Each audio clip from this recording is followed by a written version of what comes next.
Guys, welcome back to my channel. সবাইকে প্রীতি বাঙালি রান্নাঘরে স্বাগতম।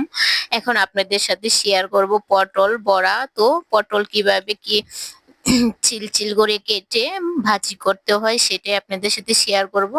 আমি 4-5টা পটল চিরচির করে কেটে নিয়েছি, মানে আস্তাটাই চিরচির দুনো দিক দিয়ে কেটে নিয়ে এখন এগুলোকে তেলে ভাজে নিচ্ছি।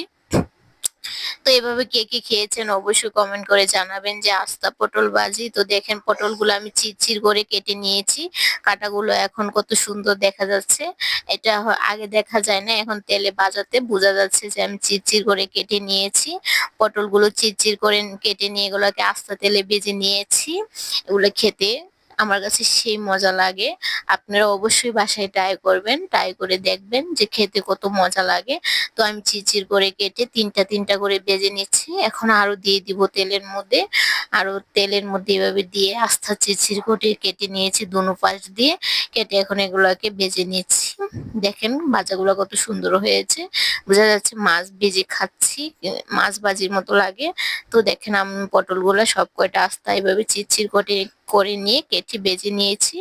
এখন সেই মজা করে খেয়ে নেব। তো এখন আমি পটল ভাজি সাথে আরেকটা তরকারি নিয়ে নিয়েছি, এখন সেই মজা করে খেয়ে নেব। খেতে সেই স্বাদ লাগে। অবশ্যই আপনারা বাসায় ট্রাই করবেন, খেয়ে দেখবেন সেই